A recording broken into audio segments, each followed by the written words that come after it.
Alright guys, England have just beaten Ukraine by 2-0 in what was a straightforward game for England, to be honest. Ukraine, looking at the starting lineup, you could see that they could potentially cause some of the threats. On the left-hand side, they had sort of like a complete Premier League sort of triangle, if that makes sense, of Mykolenko, Zinchenko, who was moved up into he plays midfield for Ukraine, and Mudryk on the left wing. And they failed to really cause much of a threat, to be honest. The only real time they got into any sort of threatening positions were both offside, when Yaremchuk and Mudryk both got into shooting positions, but the linesman raised his flag. So, you know, Ukraine didn't really put up much of a competition, I would say. But I mean, given the circumstances that country is in right now, I think it's definitely excusable. England, they got the job done. First half, it wasn't like an absolutely amazing performance. I don't think, you know, England wanted to completely tear Ukraine to shreds. I mean, I think they're going through enough as it is. And yeah, they got the 2 goals in the first half. First one coming from Harry Kane, and the build up to this goal, it was actually really good play from Kane, and it shows one of the aspects of his game that is, I wouldn't say overlooked, because I think people acknowledge it, but underrated, and that is his passing ability, and also just his awareness of where his teammates are on the field. When he sprays a pass out wide, it gets played to Saka, and Saka pings a ball in perfect place in the penalty area. And I think Karavayev, the right back for Ukraine, I think he could have done a little bit more, because he gets something on the ball, but and he thinks he's holding off Kane, but Kane's, you know, he's a prolific goal scorer, has been a prolific goal scorer for nearly a decade now. He knows how to score goals and where to position himself, and where defenders don't want him. So when it's like that, you've just got to put it anywhere but your own net, basically. You can't just rely on getting a small flick on it, and because it takes the tiniest little flick, and that's not enough to divert it away from Kane. I mean, it wasn't the cleanest finish ever from Harry Kane, but he scored the goal, and that's all that matters to him. He's 55th for England, now 2 clear of Wayne Rooney's old record. And I mean, it is, you know, an amazing achievement. But following that, Bukayo Saka, absolute screamer. And, you know, Saka is the future of England, really, if we're being completely honest. I think a lot of people will say, oh, but there'll be another one coming along in the next few years with how good England's production for young wingers, especially when you look at like the youth teams, especially the 4-0 win against France in the under-21s yesterday, with Noni Madueke coming off the bench with 25 minutes to go, scoring 1 and assisting 2. So, you know, England do have some very good, talented young wingers. Phil Foden, obviously, as well, who has had a problem with his appendix, and will miss a bit of action, I would have thought now. Certainly the Manchester City versus Liverpool game at the weekend, which will be unfortunate for him. And yeah, just so many talented wingers. Rashford, obviously, as well, as another one. Completely forgot. Where was I going with this? Yeah, but it just shows that, you know, how good England's production of young wingers is. But I still think he will be the pick of the bunch, and the one that generally holds that place down on the right of England's attack for the next probably 6-7 years at least. I mean, he's 21, so maybe even longer than that. Maybe we're looking at like a decade with him, because it was an amazing strike, and it's not like it's a one-off with him anymore. I think when he first broke into the Arsenal team, obviously he wasn't playing as a winger. He was mostly playing as a wing-back or even a full-back at times. And since he first moved into the role of right winger for Arsenal, it didn't.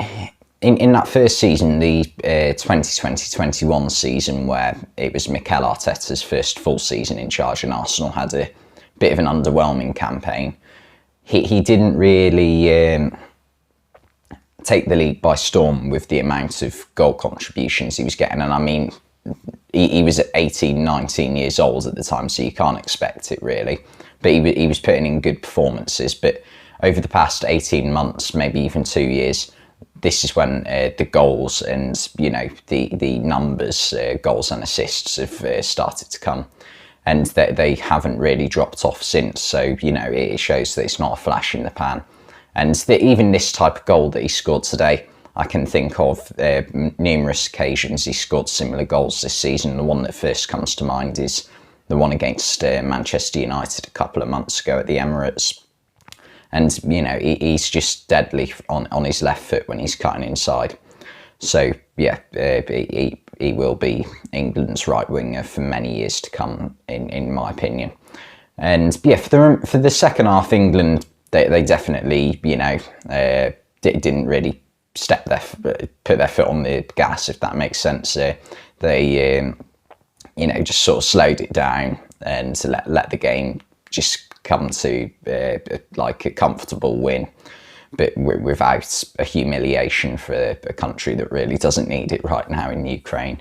And yeah, in the second half, it wasn't the best game to watch, I'll be honest, but there were a few talking points, mainly that Ivan Toney made his England debut, and with what's going on with Ivan Toney and the whole FA betting situation, I'm glad that Southgate has given him some minutes. I was sort of hoping that Southgate would start him today, because as much as Toney probably does deserve a ban for the betting, like how much was it? It was something like 250 different incidents.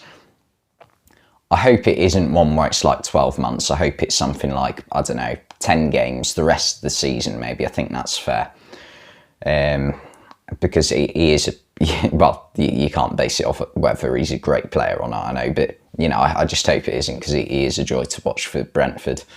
And yeah, the fact that he's managed to get an appearance in the England team, even if he never gets called up again, at least he can say he played for England, so that's something for him, I guess. And if he does manage to get past this whole situation, off-field situation, and can continue playing for Brentford, then I hope he does stay in the England team, because he is a quality striker, definitely the third best centre forward in the league this season, in my opinion. I know that is mainly going off the goal scoring charts, but if behind Haaland and Kane this season, who has had a better season than Ivan Toney, there's definitely not many names you could really compare to. I think Gabriel Jesus would have been a shout had he stayed fit for the past few months. Who else? Rashford hasn't really been a centre forward, so I'd probably not go with him. So yeah, it probably is Ivan Toney next. Given that Callum Wilson and Alexander Isak neither have really nailed down a starting spot for Newcastle this season as like one of the first names on the team sheet. So yeah, but I hope Ivan Toney doesn't get a ridiculously long ban anyway. But yeah, it was an easy win for England in the end. I think the midfield three as well, having Jordan Henderson in there for Calvin Phillips, I just think it works a little bit better. I think having Calvin Phillips, don't get me wrong, I think like the Italy game, he was well suited to that game, because Italy aren't going to be a team who are going to be playing at really high intensity, where you need someone like Jordan Henderson to I don't know, keep up with it. Whereas Calvin Phillips, he can control the ball better. I think Phillips, maybe in terms of technical ability, is probably just as good as Jordan Henderson, but what will you get with Henderson is aggression, intensity, and like a leader most of all. So I think that's needed in games like this where, well, it's needed in all games obviously, but I think it's especially needed in games where teams are going to be a bit of a struggle to break down, like today at times. So yeah. Anyway, England made it look quite easy in the end. This is probably England's two toughest games. Obviously, we've still got to play Italy at Wembley and Ukraine away. I'm not sure where that will be played. I don't know if it's been decided. And also we've got to play Malta and North Macedonia twice. But this is a huge boost in England's chances of qualifying for the next Euros. And I think given the way that we started qualification now, I think it would be disappointed if we didn't manage to qualify for the Euros, to be honest, or even like if we had to go through a playoff. But it will be interesting to see out of Italy and Ukraine who does go into the playoff places for if they finish second place, or is it even second place that goes into a playoff, because there's only 10 groups. In fact, it might even be third place, so it'll be interesting to see who gets automatic qualification out of Italy and Ukraine. If that is the case, I'm not 100% sure. I probably should have looked that up before I make this video. But yeah, it'd be interesting to see, definitely. And you know, there have been some amazing results and amazing games over this international break so far, which I will be covering in a video tomorrow. So keep an eye out for that. But anyway, thanks for watching this video, and I'll see you next time.